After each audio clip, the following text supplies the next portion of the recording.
Rice Fame Group supports the legacies of HBCUs.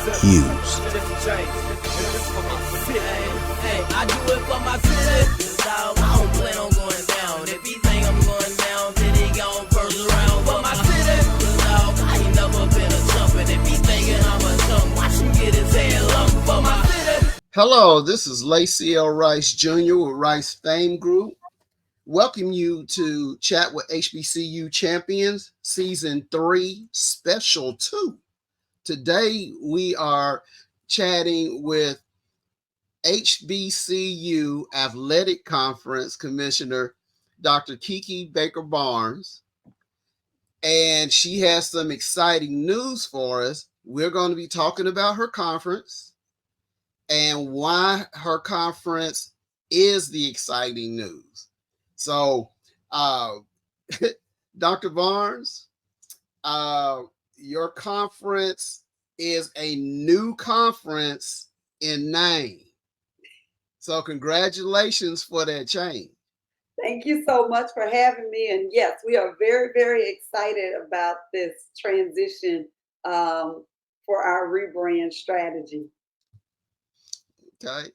So for those who did not know, the HBCU Athletic Conference used to be the Gulf Coast Athletic Conference, which was the only HBCU conference in the National Association of Intercollegiate Athletics, or the NAIA. That's correct. And so there's a lot of change besides just the name change. Can you tell us about some of the other changes? Well, I mean, one, we really had to sit around and think strategically about how we would start to be identified in the marketplace. People are very familiar with the other 4 HBCU conferences, and when I would show up at meetings, or I'm at a convention, or I'm at a networking event, and I would say, "Hi, I'm the commissioner," and I'd say the other conference, the old conference name. It was sometimes they didn't even think I was a sport conference. What is that? And then I would mention members of my conference. I know that school, and I know that school. So I would say that we were dealing with, I would say, an identity crisis, because again, people could not associate us as a group of institutions who all participated in athletics in the way that you see those affiliations happen for the other 4 HBCU conferences. So there was always this education process. We are our old conference name. We are a member of the NAIA. We are the 5th HBCU conference. We've been in existence for over 43 years. And, so there was this thing, and I was like, we're going to have conversation about how we want to address that issue. Because when people are confused with your brand and they don't know what you stand for, who you are, where you come from, it makes it hard to develop strong partnerships. And so part of our strategic plan was, hey, let's wrestle with identity, who we are, and the brand, and see what that looks like for us. So I took over full time June 1, 2022. And we were able to enlist the services of 1035, a marketing strategic advertising company out of Atlanta, who assisted us for the last year and a half with focus groups with our presidents, our coaches, athletic directors, student athletes, and really trying to understand how people feel about our conference. What is it that we desire, and what do we want our brand to do in the marketplace? And so we landed at HBCU Athletic Conference, and I've got our cool, our first lapel pin right here, which we are super proud of. It's sharp. So now when I show up at the event, say, "Oh, HBCU Athletic, yeah, that's us." They automatically know, "Oh, y'all HBCU, yes." We're HBCU Athletic Conference within the NAIA, and our tagline is "Where Winners Thrive." And part of that was the conversation around what Winners Thrive was, how do we create a platform that allows us to be able to tell the unique stories of our institutions as a collective. And we were having this conversation around the time Wakanda Forever dropped. So, everybody's all excited. Oh, Wakanda Forever. We had just voted Virgin Islands in. I did not realize that the University of Virgin Islands was actually up in the mountains. When you fly into the island, Virgin Islands is up into the mountains to your left. You've got a resort to your right. And I said, wait a minute, we finally got our Jabari tribe. And so we were making all these jokes about, okay, we're all complete, when it comes to our institutions. But the cool thing about the commonality that exists amongst our institutions is this one thing: we win. And we're not talking about winning on the court. We're talking about the product that is in the workforce. We're talking about alumni. We're talking about faculty, student research. We're talking about thought leaders, not just athletic success, but thought leadership, and the way our institutions have found a way to win with the least of the resources. And we thought about how powerful it would be for us to build a platform that we can tell those stories. So when people hear us say, when I'm introducing myself, HBCU Athletic Conference, the place where winners thrive. Everybody's like, oh, automatically, it's like I want to be connected to a winner, and that's what we're hoping to be able to continue to do. We want to tell compelling stories of those who are at our institutions. And also we want to develop partnerships that would help us to develop financial stability as an organization. We want the HBCUAC to be here another 50 years or 43 years, right? But that requires for us to really dig into revenue, and having, multiple, I would say, pillars where we're able to get the revenue that we can not only share with our institutions, but that can also help this office grow. Right. Okay. Yeah, because I mean, when I first heard about it, I was wondering, HBCU Athletic Conference. What's that? Is the SIAC and the CIAA combining, or what's going on here? Because I believe the first story, the first title, I believe it was, that I saw about it was talking about a new super conference. Yes. And so that's why I immediately started thinking SIAC and CIAA. Correct. And I guess to a smaller extent, just SWAC and MEAC. Yeah. And so it's like, what's this? And then I was talking to your director of communications, Danny Wright, and she told me that was you. That used to be the GCAC. It was like, oh, okay, and so it makes sense, especially when it comes to brand identity and people not really. I mean, the NAIA compared to the NCAA already has an image problem from the standpoint that the general public does not know much about the NAIA. Correct. Even though NAIA was the first association that allowed integration in sport. Like, it's crazy. So basketball championships, the first 3 or 4 basketball championship was Tennessee State, I believe. John McClendon, I think, was the coach. 3-peat. I was like, our first, like, when you go look back at the records, when you see integration happen, it was all HBCUs. Now, what you saw was the public HBCUs move forward with the NCAA.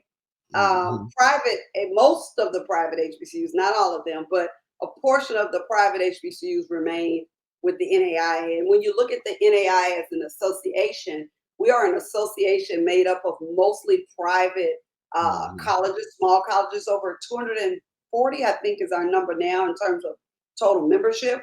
Mhm. Um, but what makes us unique out of the 22 conferences, I hope that I got that right, for the NAIA, is we are their only HBCU conference, unlike the NCAA that has 4 HBCU conferences.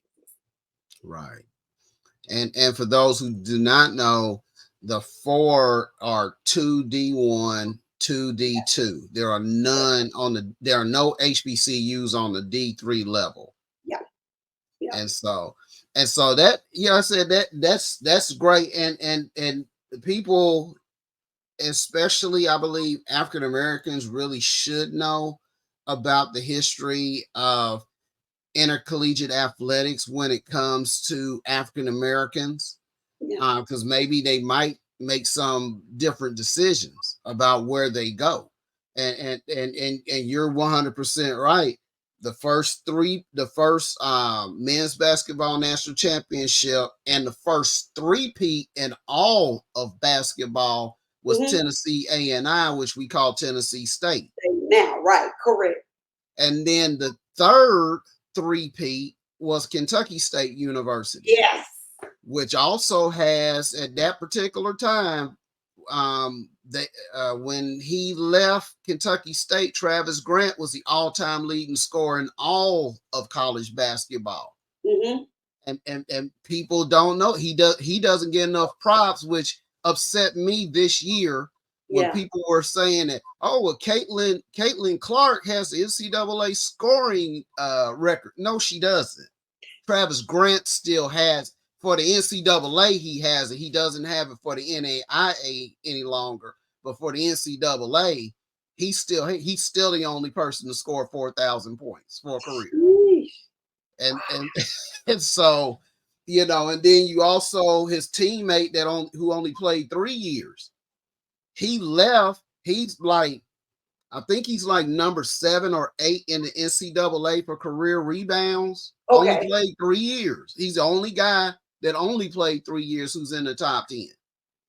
But he won two NAIA national championships, and he Yep. holds all of college basketball's records for rebounds in a season with 799. Woo. Oh, you know the numbers. Come on with it. Oh yeah. I mean, well, I'm an I know alum of the numbers. Kentucky State, but and I used to be an assistant commissioner in the NAIA, so I Okay. had a chance to Right. meet a lot of people.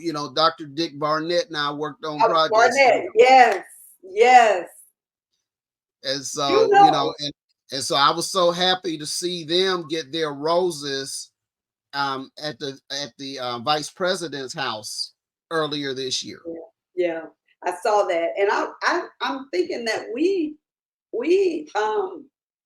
put Dick Barnett in the Hall of Fame just a few years, not too long ago. I remember meeting him at the NAIA convention, so I'm sure Mhm.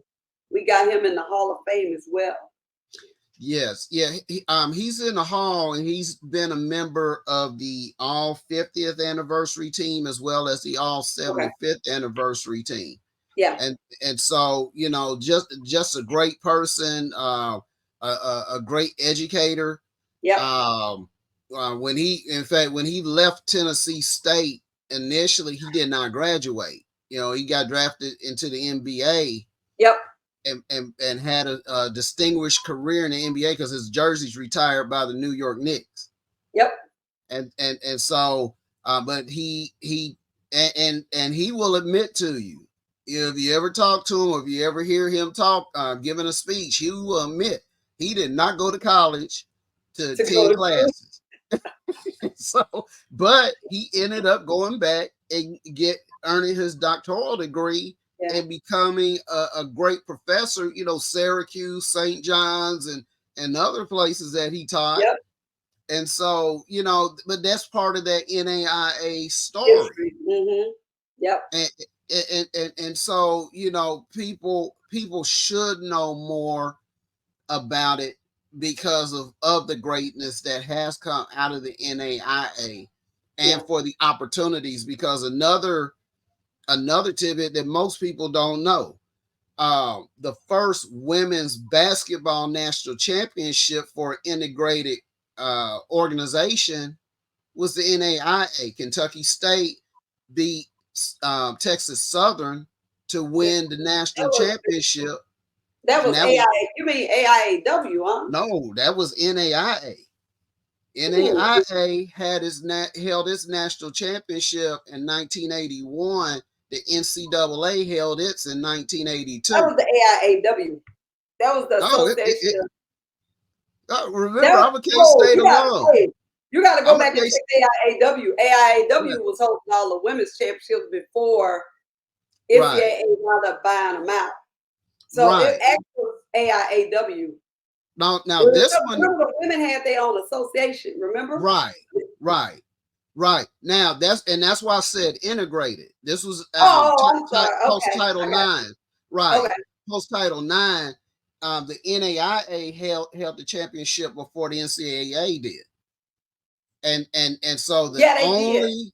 the only national championship featuring two HBCUs was that one in 1981 with Kentucky State and Texas Southern. For the integrated. Gotcha. Yeah, Right, and that's part of that story. yeah, That's yeah. part, and it's funny because when I talked to the women from the Kentucky State team, they didn't know that. Oh, they didn't even know. No, Wow. they didn't know that. They didn't realize that they were making history. Wow.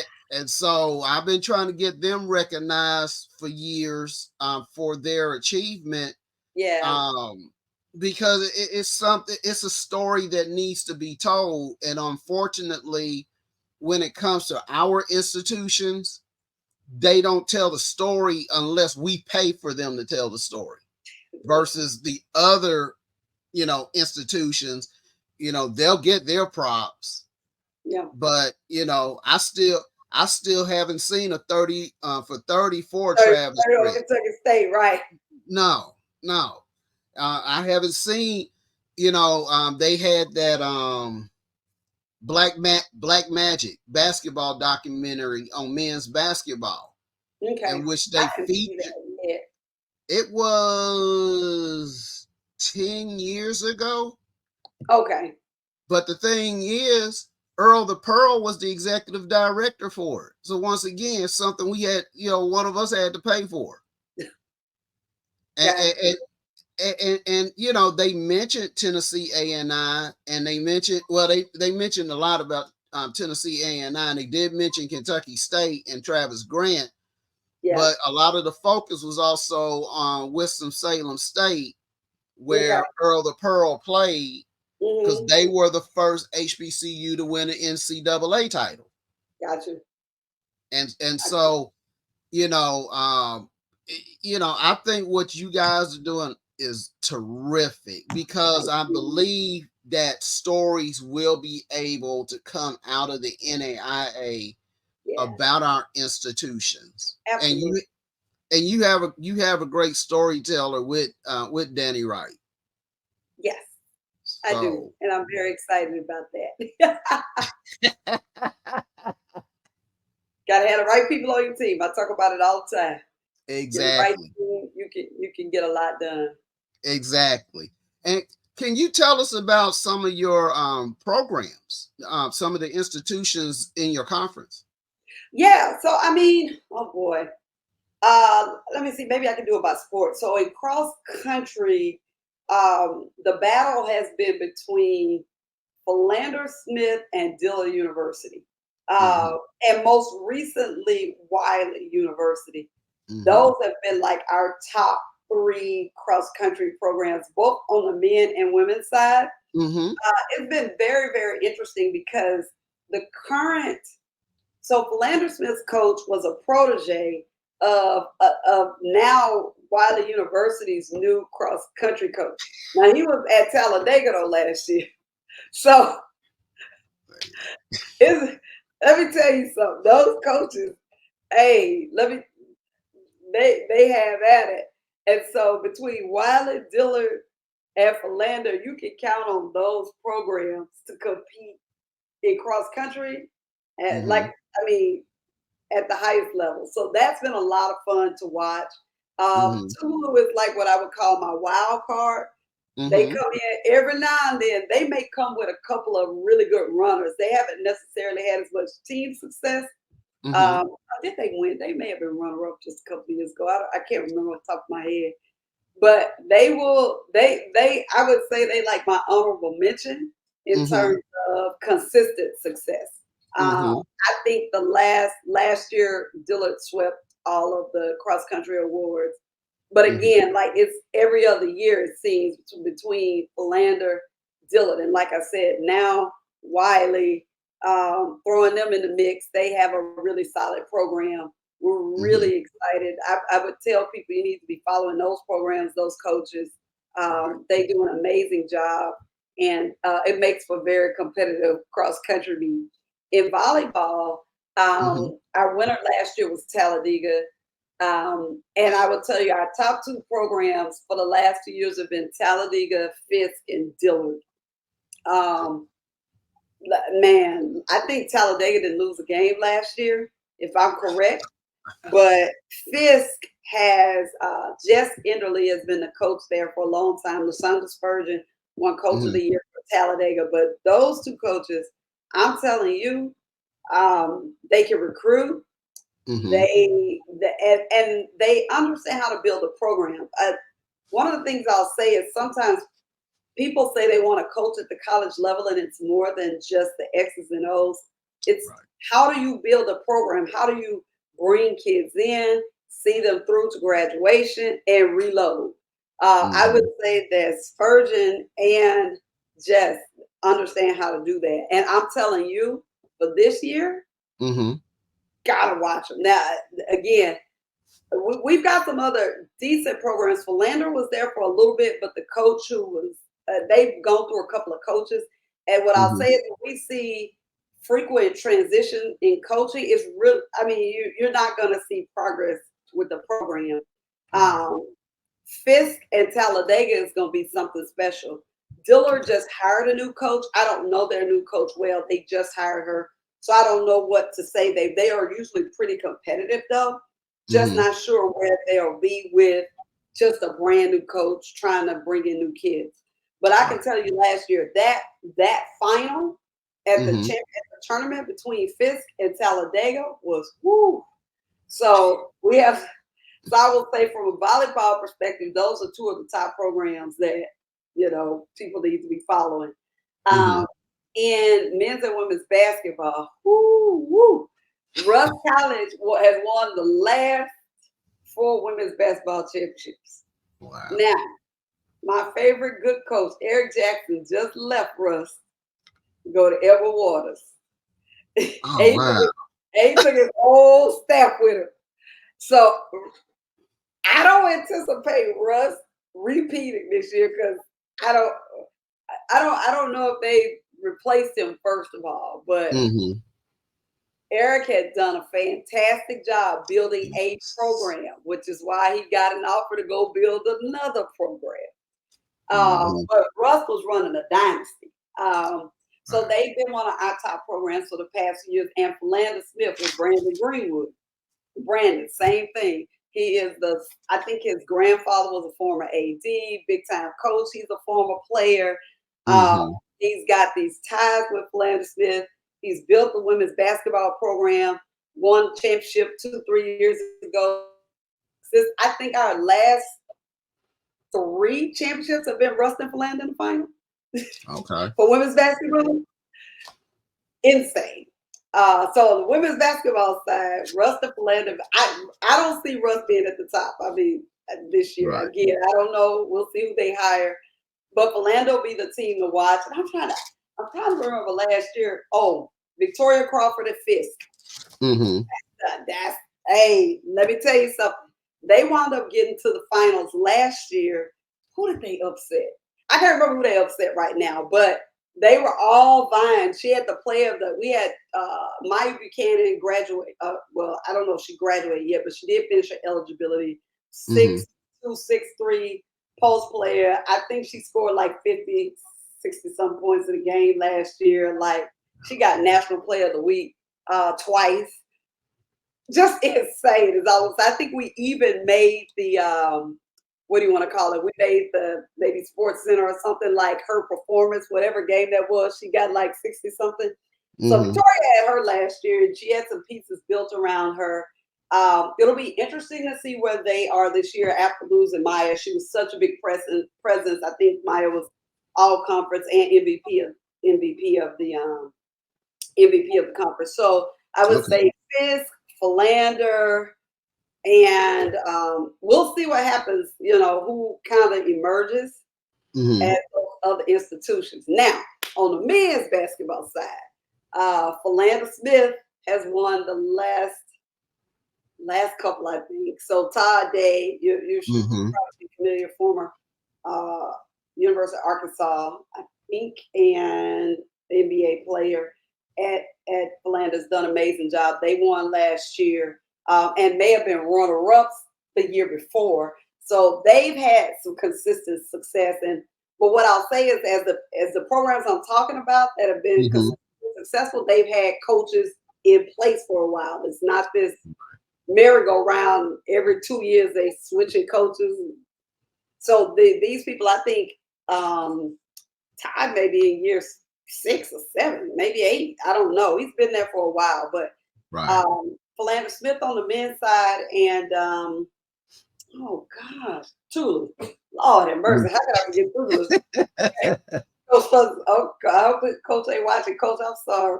Uh, Tougaloo. Just a couple of years ago, they took. Mm-hmm.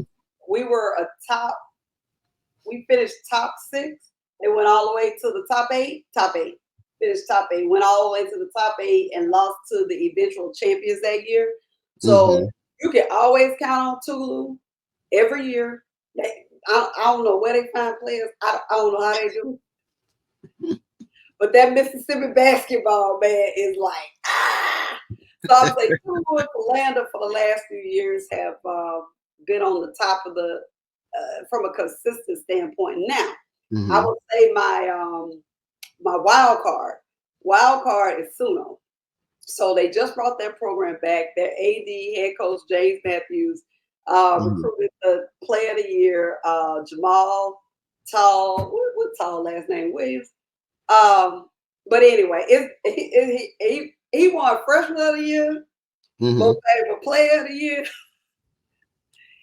We thought he was gonna leave because everybody was trying to recruit him.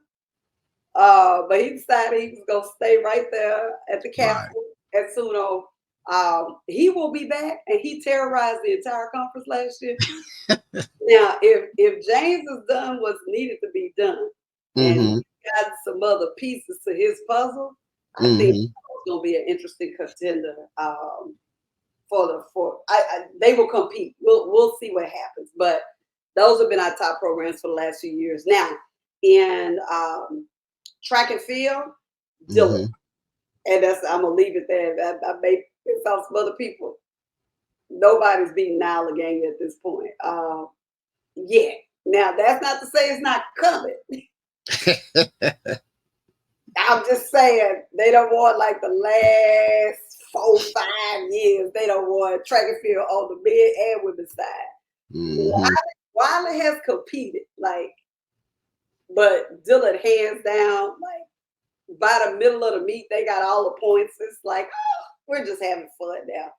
So I really hope that with I hope to see some more competitiveness out of that, out of track and field. But right now, Dylan. Uh, that's all I got to say. Baseball. So we just started baseball. We brought baseball back last year, year before last. So I Okay. think we're in year 3 with baseball championship. Mm-hmm. Dillard, Rust, Wiley, Tulu. Like baseball has been super competitive. So Mm-hmm. last year, I think Dillard won. No, Rust won the championship. Dillard came and won the tournament, like won Mm-hmm. the regular season. Dillard wound up coming and winning the regular season. Last year, did Talladega win the regular? No, They won the Finally tournament. won the regular season, and then Talladega came around and won the championship. Mm-hmm. For the past 2 years, whoever won the regular season has not won the championship. But Mm-hmm. Talladega, Coach Dominguez, solid. Rust, Coach Bates, solid. Well, I don't know. Dillon just get ready to hire a new person, but the person that they had was really good. So they've got a new coach. He ain't had a chance to do nothing yet. So we got to see. But they won a top 4 ring. And then Benford and Coach Bates. Not Mm-hmm. Coach Bates, Coach Sanders at Tougaloo. So I would say that's probably like your top 4 programs. And I just feel like any one of them, based on whoever has momentum, can win. Mm-hmm. Wait a minute, I forgot. Oh, Coach Biggs with Wiley. So Mm-hmm. baseball is very, very, very competitive. And I didn't know that baseball was so spicy. So I thought all that talking smack was just for basketball. Baseball, y'all gotta come out. If y'all listening, y'all gotta come and check out our championships. They are super competitive, and baseball is a lot of fun. Mm-hmm. So that's baseball. Now this will be our first year for softball, so it remains to be seen. So we'll see. But it's going to be a lot of fun watching our programs. I felt like that was the best way for me to kind of. There are other institutions, so we have the only 7-day Adventist HBCU in the country. That's Oakwood University. Mm-hmm. I can throw that out for Oakwood. Let me see, who didn't I mention? University of Virgin Islands is in their second year with the conference. Um, Mm-hmm. really excited about having them, and they've got some unique things going on. They host an HBCU Classic in the fall, Yeah. and it's a very good championship tournament that they put on. Mm-hmm. I think most recently I saw that Tuskegee signed on to be going to that tournament this year. So they're doing amazing work. They're getting ready to bring on a new president. Let me see, who did not mention sooner. I think Wilberforce. Wilberforce. Wilberforce is coming in this year. Mm-hmm. This will be their first year. We're really excited. I don't know how competitive they've been in the Mm-hmm. area, so we're looking forward to seeing what they look like. Stillman is Mm-hmm. on. Now, let me tell you. Mm-hmm. Now, let me say this. I got a chance to watch them last year, and Uh-huh. I think Stillman's going to be another wild card, especially in basketball, Mm-hmm. specifically, and baseball and softball. I Right. believe like they are going to compete. They are going to compete. That again, I don't know where they're going to stack up. What I share with the audience, like, so if y'all go back and tell your schools I didn't mention them, listen, I'm just going on historical. I'm not trying to make nobody mad. I'm just historically this person that won last year. I mean, But I will say, based on what I saw, like I got a chance to see them compete. I was like, ooh. I was like, oh, they're not coming in here. They're not coming to play. So, we've got Stillman, Wilberforce, and Voorhees. Both of those, Voorhees is a returning member, but all Mm-hmm. 3 of those will be coming back this year. And we'll see, right? We'll see how it goes. So we're very excited to welcome those 3 new members. Mm-hmm. I want to be competitive. It ain't no fun if it ain't competitive. So I'm looking forward to them coming in and tussling it up. Let me give out some more trophies to some new people. Mm-hmm. And you have Florida Memorials in your conference too, right? No, Florida Oh, Memorial they're not? not in Okay. the Sun Conference. Mm-mm. Okay. Okay. Were they in your conference at one time? No, they've never been in our conference.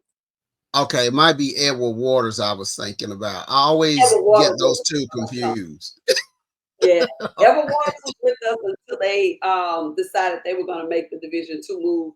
At Mm-hmm. the time when Edward Waters was with us, Edward Waters was the only football school. So we didn't have Mm-hmm. football, and at that time, nobody else had a band. So Right. the president was like, well, I like being here, but I have Mm-hmm. no home for football and band. Right. And so his, decision that he made to start looking at that opportunity for them to go Division II made a lot of sense for their aspirations. Mm-hmm. My presidents were not interested of the schools at that time were not interested in adding football. Mm-hmm. People ask us that all the time. We're not doing football, but basketball we can do. We're excited about our championship and what that could look like for us moving forward, and we're gonna work really hard to build Mm-hmm. our basketball championship on the what I would say is the CIAA model. Right. Right. Well, that would be very interesting, seeing Right. how that particular tournament is considered the best in the country. What? Oh, no doubt. Oh, no doubt. Jackie is that's my sister. No doubt. Mm-hmm. Like they are the standard. And so Mm-hmm. as we've been talking about where we want to go, I just pull CIAA up and say, here's Mm-hmm. the mirror. Here's where we desire to go. And Mm-hmm. so we have a picture in our mind of what we want it to look like. And now we're working backwards trying to build the elements that will help us eventually get there. I think CIAA also is the oldest um, championship. They have the oldest, longest running tournament as well. So I mean, they've been at it for a while, and they Mm-hmm. figured it out. We got a ways to go, but Right. they do an incredible job. And again, I just there's a blueprint. You don't have to go recreate it if somebody's already done it. So Mm-hmm. it's fun. It's been fun to watch from afar, and we're looking forward to creating our own special, unique version of that in the Deep South. Okay. So how's that process? How does that work where you add members? Do you go out and recruit new members, or do you have primarily new members or potential members contacting you about coming into the conference? A combination of both. I would say that all of these decisions are made by the Council of Presidents, so it's usually these things take some time Mm-hmm. because again, a change in conference is change in budgets, maybe potentially, and so there's all these factors that they're trying to weigh in terms of whether or not a conference will be a good fit. And most people, of course, are talking about this on a larger scale in terms of what we've seen happen with some of the big D1s, when UCLA, USC left, Mm-hmm. all of this is around trying to figure out the revenue side of this. Mm-hmm. That is what's driving it. And again, yes, I can understand that because I'm in the seat now, and at the same time, trying to figure out what is it that's going to help us to create value in the market where we Right. can also get some of those big dollars and have the opportunity to have shared revenue opportunities with our member institutions. So we have in our strategic plan to get to 16 members. We're at Mm-hmm. we're at 13, and we've what I would say is just like when I was a recruiting coach. I Mm-hmm. got a list.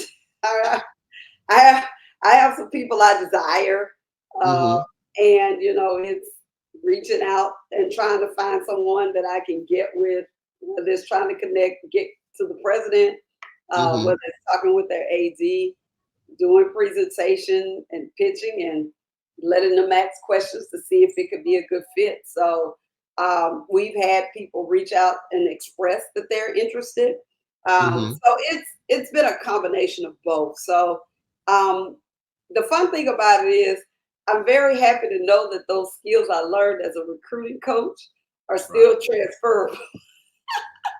It's transferable. It's no different than having a player. I used to be watching kids 4 years out. Uh-huh. You start watching players at 6, 7, 8th grade now. They on your prospect 2030 list. Right. And Right. you watching them, and you reach out maybe once a year as you're approaching, and then when you start getting to the year they graduate, it's like, okay, let's make this official. I feel like Mm. schools is the same way. You've been on the list and been watching you from afar. Here's what Right. we're doing. We think there's alignment. Let's talk Mm. about it. Okay. And so, for those who don't know, or who might not know this, because I know I've heard a lot of people try to blame commissioners for certain things that happen within a conference. The Mm. commissioner is not the end all be all in the conference. The commissioner has bosses. So I can do. you explain the dynamics of what a conference actually looks like? Yeah, yeah. That's very true. So, um, I would say most conference office structures are as of such. You have your council of presidents or maybe a board of directors, which usually consists of the presidents, whether they count the council, president's council, council of presidents board. That group hires the commissioner. That Mhm. group tells the commissioner what they want the commissioner to do. Successful commissioners know how to keep their boards happy. Now, I'll tell you where there's always challenges. The challenges come when the presidents want one thing Mhm. and the ADs want something different. Mhm. The commissioner reports to the president, not to the Mhm. athletic director. So at any point, the athletic directors say, we don't like something, but the presidents have said this is what they want. It's almost like, well, y'all need to talk that out. Because I want to keep my job. My job is to make sure I do what I was asked to do. So Right. I will tell you, it's scenarios, and I would say that some of my ADs will back this up. They will tell you it's scenarios where I know clearly, ooh, the ADs ain't gonna like this, and I have to approach them about a direction, a Mhm. decision, or a strategy. I will say, listen, I am bringing this to you because this is what our bosses, my boss, your boss, has asked us to do. I understand Mhm. you may not be happy with this, but we gonna all get along better if we just do what we were asked to do. I do not want to be at war with my athletic directors. We Mhm. have to work collaboratively and together to execute on all things, right? So, Mhm. for the most part, again, if there is dissension, I would say that means presidents and ADs not on the same page. But at the Mhm. end of the day, who has the final say so? Council presidents do. So for me as the commissioner, I'm gonna do Mhm. what my bosses tell me to do. As long as it's ethical, right? Like I'm not doing anything unethical. If it's unethical, they can find somebody else. But if it's Right. ethical, I'm gonna do that. Part of my role also, or I would say I think most commissioners' role is to work on the vision planning and setting a strategic direction for the conference. So Mhm. as the commissioner, I also have control of the conference championships. That's the only asset the conference owns. I don't own anything that happens on a college campus. Right. All of what happens on the campuses is between the AD, the school, and the board, the alumni, whatever structure they have on campus. The conference does not have jurisdiction to go in and y'all gonna do this. We set the schedule for championships based on the national schedule. We all have a Mhm. national schedule that says you have to complete your championships by this date to qualify for national. So it has to be finished by this date. When we get that Mhm. date, we work backwards from there.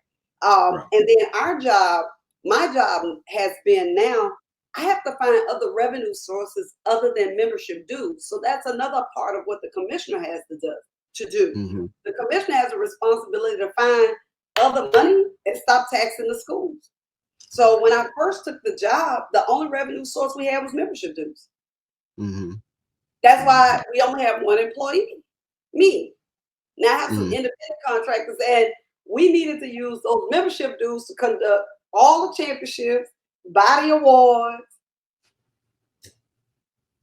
Come on now.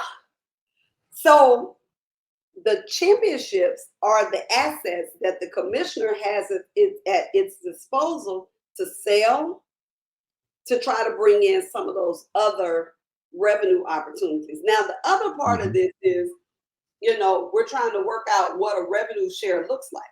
Now, for Right. us particularly, when you are starting a startup business and all you have is one employee and you're trying to build that out, the dividends that's going to come back to the schools not going to happen immediately because your conference office is still not set. Right. And so trying to have those conversations with a whole bunch of people when you're saying, well, we need money right now. And I'm like, I know you need money right now, but you also not going to keep a conference office if every dime we get, we spend. Right. Whether it's we gave it back to the school, whether it's what our budget looks like, we are a startup, at least where we are right now.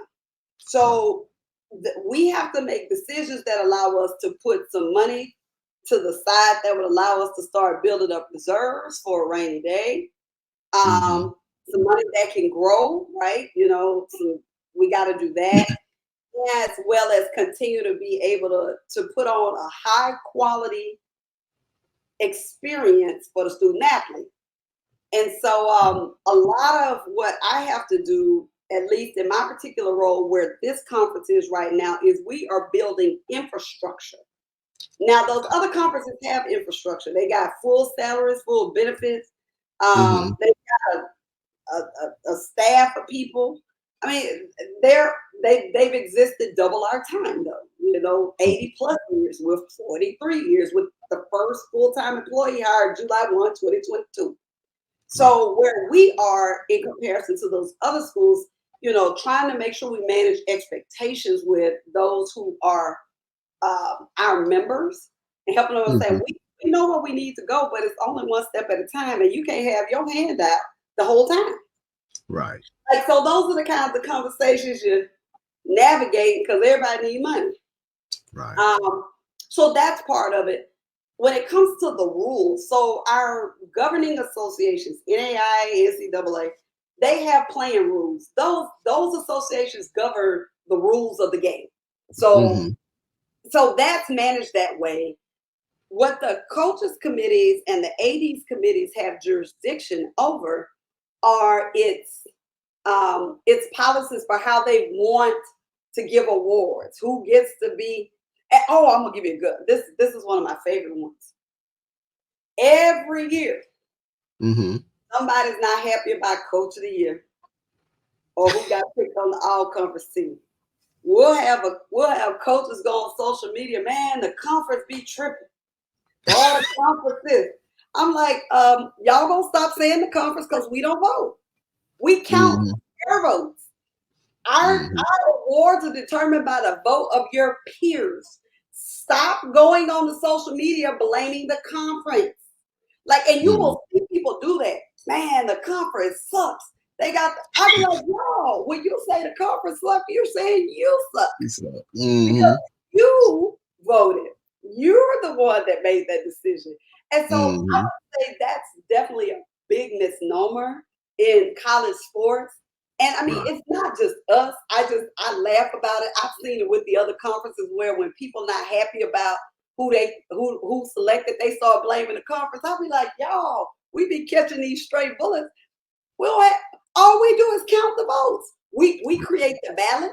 They nominate the people they want to vote for, and they vote for the people they want to vote for. We have one job: count them, report it, and buy the awards and give them to them. That's our only role in this from a conference office standpoint. So if I can help clarify anything for people, when y'all go on social media fussing about the conference, don't know what they do, we don't have no part of it. The basketball coaches vote for all conference and coach of the year. The volleyball coaches for all conference and preseason play. They vote on all of their stuff. So both fans and coaches stop going on pretending like you ain't like you not mad you didn't win, so you done voted somebody that you know should be on the all conference team. You feel like, man, I ain't giving them no number one vote because they tripping. Like don't act like you didn't go do that. So that's an area where, like, the policies of how those things happen, the committees, the coaches committees, the ADs committees, they're the legislative body of the conference. So all I do is execute. I'm the branch that executes. If this is what you say is the rule, when somebody break it, then you're gonna get a nice little email from the commissioner saying, according to bylaw, such and such and such and such, you have violated this, and either there's a fine or maybe there's somebody sitting out, there's a penalty that comes with not abiding by rules that you set, not the commission. Mm-hmm. Commission don't set the rules. We only enforce the policies and procedures that the membership has voted on and Mm-hmm. approved. And I think those are probably the biggest misconceptions about conference office, Mm-hmm. like how governance. People be blaming the conference office for all kinds of stuff. They just always, you get schools, you get alumni from the school start emailing us like we did something wrong. Mm-hmm. I'm a Oh my damn. goodness. You brought so many many memories back to me. Like I said, I used to be an assistant commissioner for one of the conferences in the NAIA. And a lot of things you said, the exact same way with us. We had one full-time employee. I Yeah. was a part-time employee. I mean, I was there for a couple of years, but I was a part-time employee, and then I had staff, but all my staff were interns. And so, all these things that you mentioned, the awards, that was actually a big expense for us because of the type of awards that we gave. And actually, I was working with the commissioner to cut that cost. Like, look, we giving out every award that we have except for champion of character, MVPs, and all that. Everything else are wooden plaques, and they're big. And then half these teams don't show up, or they Oh, they leave the before the banquet's over or whatnot, and so they don't pick up their plaques, and we have to sit up here and mail them, and we're it's using funny now. UPS to make. Yeah, I mean, it was like, look, paper. give them paper awards. Make sure they're oversized awards, just like like track and field does with Uh-huh. the All American awards. Those are all paper awards. So give them the paper awards; they'll They put appreciate. their own frame, huh? Right, and so we were actually talking about that, things like that. And the coach of the year for the sports, Yep. I was responsible for certain sports. And Yep. it was like, okay, well, we need to change this up. We need to be more consistent with other conferences. So let's say that the coach of the year is whoever wins The championship. wins the Yeah. championship. That cut out a whole lot of this voting and excuses We and go back and forth between that for the very reason, like people feelings get hurt and then they get real petty and they forget the bigger picture. And it's like, oh, y'all, if we're supposed to be the examples for sportsmanship, how aren't we demonstrating this as professionals? mm-hmm, Um, it's really funny. I always have this conversation with the coaches at the beginning of the year. I go on mm-hmm, everybody's call and I remind them we still colleagues, and I know we have to compete against each other. Like I get it, but we gotta mm-hmm. understand the bigger picture. And we Right. should be able to shake a hand after we took a loss, whether we like it or not. And we should be able to vote for a kid that we know really deserves it, whether we like it or not. I was like, Mm-hmm, and you also know when you have kids that don't deserve it, stop nominating people that ain't earned it. Like, and mm-hmm, I would say I have a coaching bias. Like, I was always taught, you just respect the player, right? Like, if mm-hmm. someone was good, whether I won or not, like I always just wanted to shake their hand and just say, I see you, right? And one of the reasons why is because I wanted the same respect back. Like Right. if I came in and did what I needed to do, then I want that acknowledgement. I want you to acknowledge that I'm that girl, right? Mm-hmm, But I would also return that. And so mm-hmm. it's very interesting to see people like be mad, and it's almost like a jealousy kind of thing. Like for me to acknowledge that you're really good, like Mm-hmm. what does that say about me? It's like, well, yeah, maybe you need to work to be a little bit better, but I could be the standard. You could get to where I am. Like, what Right. you can use me as a barometer. I used other people that I thought were really good. I was like, yeah, when I can defeat them, I know I'm good. Like Right. this is like the fundamentals of competition. So I Mm-hmm. never was really mad if they were doing it. I was only mad that I hadn't gotten better or good enough. But that's my beef, right? That beef Right. don't have nothing to do with what they did and how they earned what they needed to earn. Respect them people.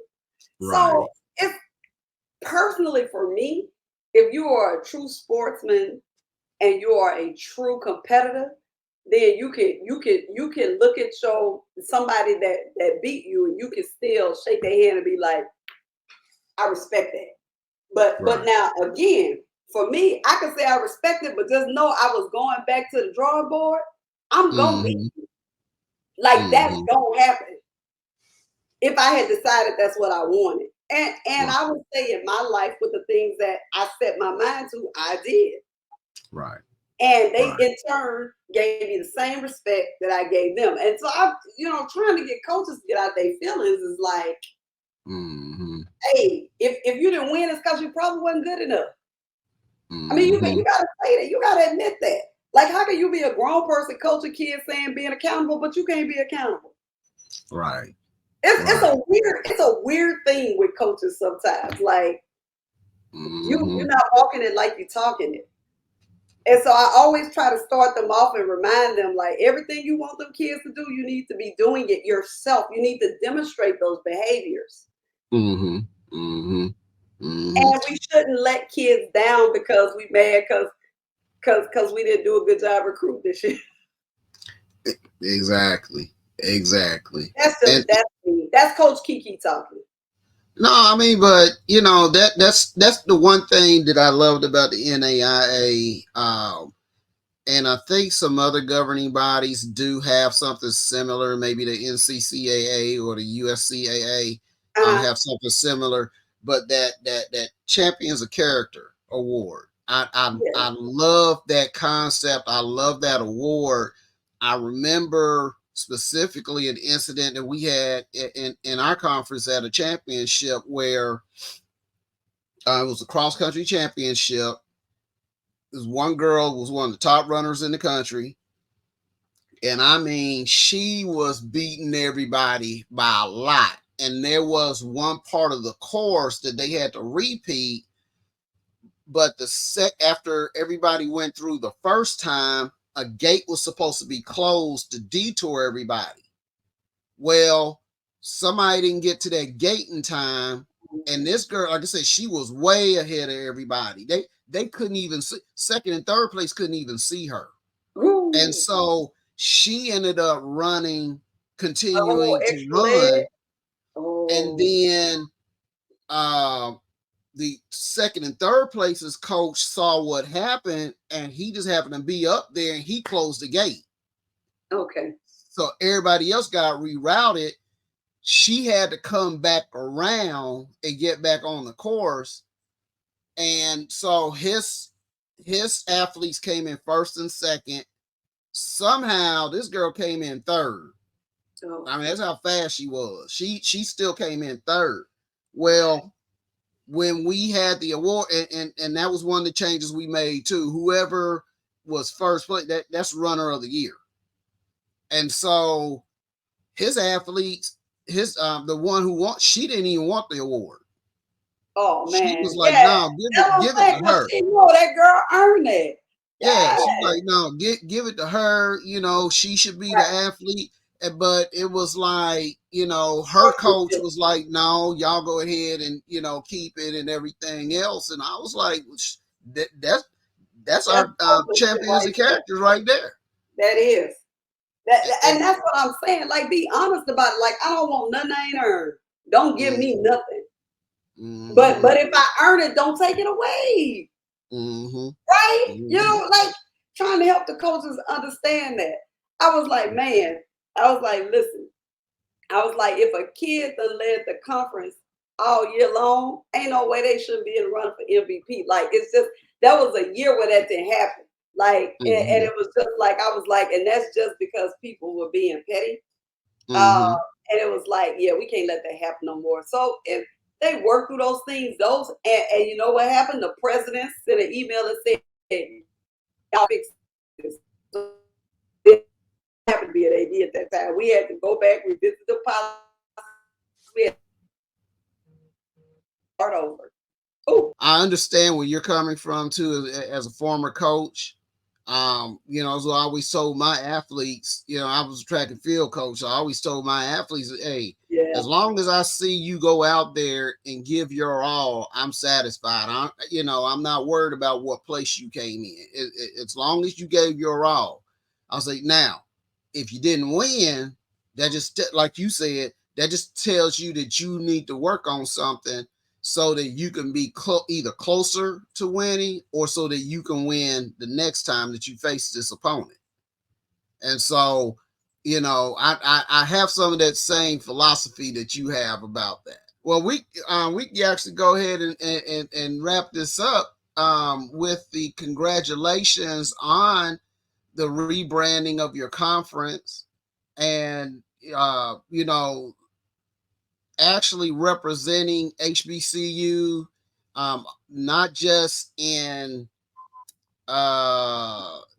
appearance, but also in name, because that's a very bold move to make. And so now it's almost like you got part of the weight of the HBCU world on your shoulders. You're carrying the banner for HBCUs, and you have worthwhile programs in your conference. And so I like that move, and definitely looking forward to see what happens with the conference. Also looking forward for some gear. Hint hint. But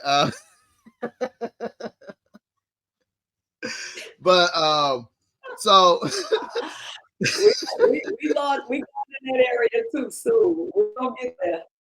Okay, because your website looks phenomenal, and I've seen some other graphics. The partnerships that you have are terrific.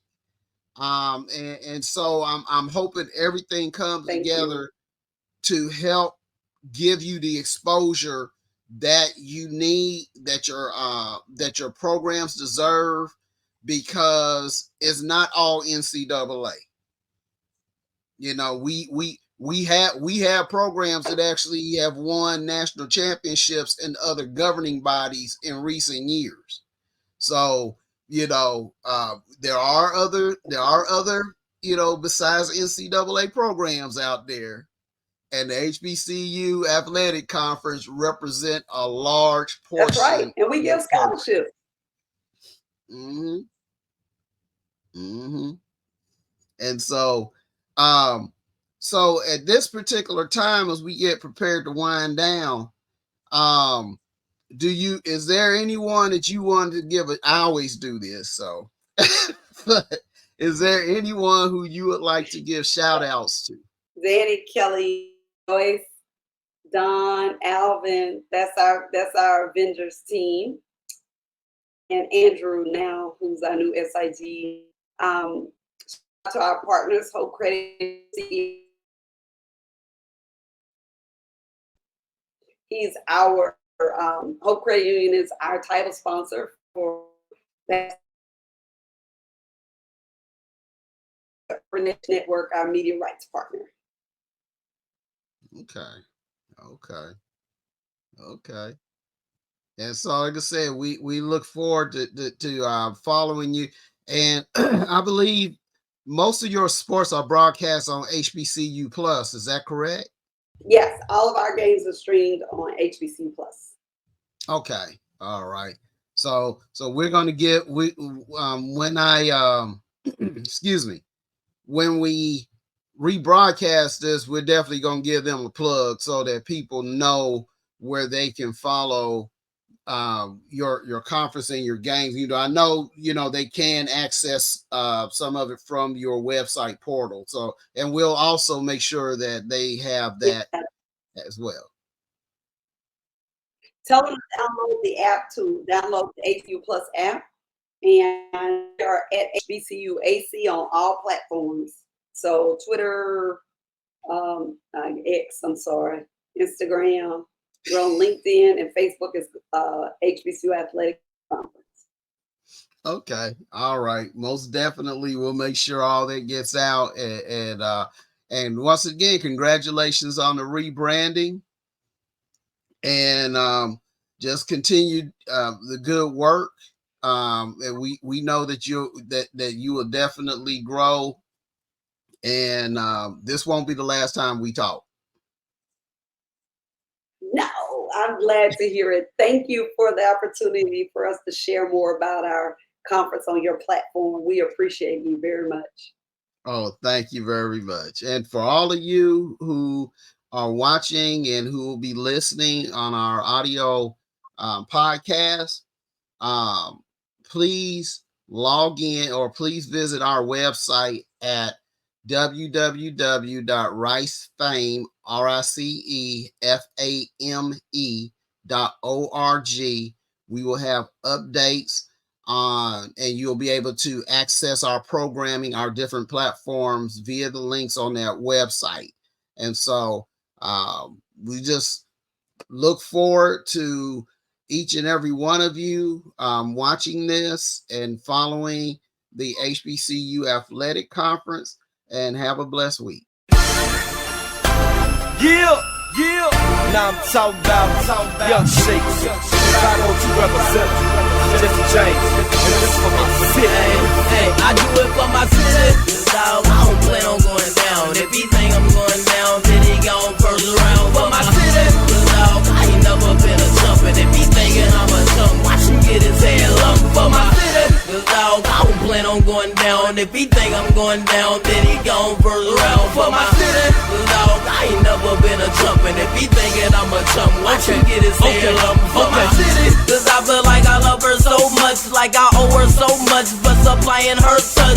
I will always respect her, I will never neglect her. Bet you hear her naming like every one of my records. No, I'm not stunting, ain't no future in your frontin', right? Gotta get this money, watch me get it all night. Planet flying top flight, higher than space stations. That's why I gotta grind, cause I need it and I hate waiting.